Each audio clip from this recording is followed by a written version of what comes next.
This lesson is for lesson 1 of the GCSE motion topic entitled Speed and Velocity. By the end of the lesson you should be able to recall the difference between speed and velocity, and you should be able to calculate speed and velocity.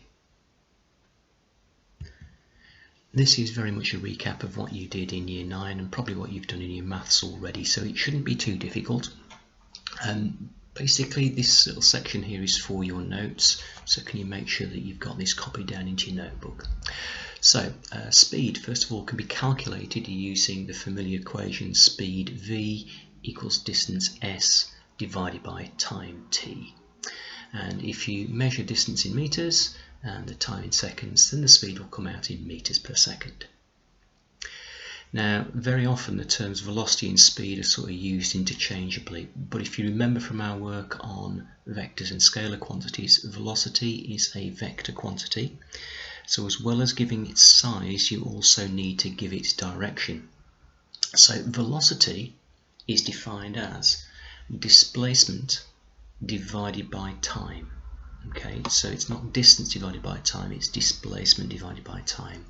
So if we look at the little map, which I think I used in an earlier lesson here, if a bus travels from home to school, let's say, then the distance travelled will be this route, which is highlighted in red.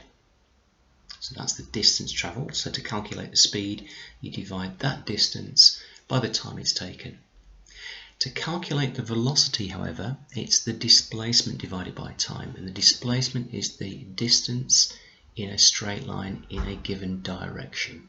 So it would be that displacement there divided by the time. Please pause the video and make sure that you've got that written down in your notes. They are equations which you'll need to learn for the exam.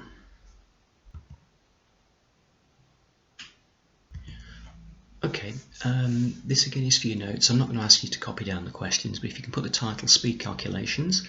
I forgot to mention on the previous slide there the triangle that we use for swapping the equations around. You'll need to be able to use that triangle to help you work out the answers to these questions here.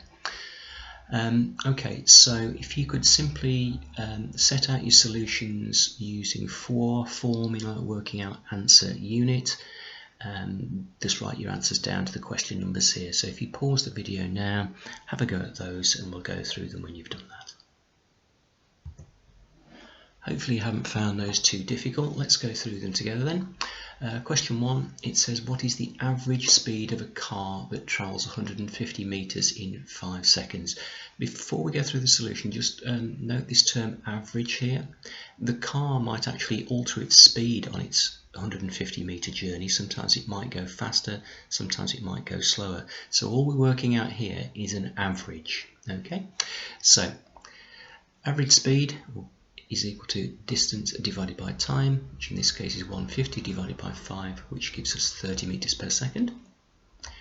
Question 2, similar kind of thing, speed equals distance divided by time. Now, if we use 1,000 meters, it would be 1,000 divided by 2,000, which would give us 0.5 meters per second. If you chose to use the 1 kilometer here, which is perfectly fine to do, it'd be 1 divided by 2,000, which gives us 0.0005, but this time the unit is kilometers per second because we measured the distance in kilometers. Question 3, here we're looking to work out how far it's travelled, so we need to work out the distance s. So we cover up s in our triangle and it's v times t, or speed times time, which is 3 times 5, which gives you 15 meters. The unit for distance is the meter. Question 4, how long would it take a plane to fly 3,000 meters at 20 meters per second? So how long, we're looking to work out time. So we cover up the t and it's distance divided by speed. So time equals distance divided by speed, which is 3,000 divided by 20, which is 150 meters. Question 5, we're back to calculating average speed again.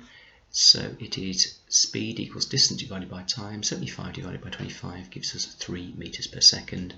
And finally, how far does the rabbit move? We're looking for this distance s, S equals v times t, which is 2 times 5, which is 10 meters. Be very careful of the units with these. Okay, so what I intend to do is give you quite a bit of practice on that. I've set you some activities entitled Speed, Distance and Time on Isaac Physics. I know some of them are a little bit tedious, but they will drill you well into doing these problems and make you aware of the units that you need to use and also the use of significant figures. So if you can go through that now and then rejoin the video.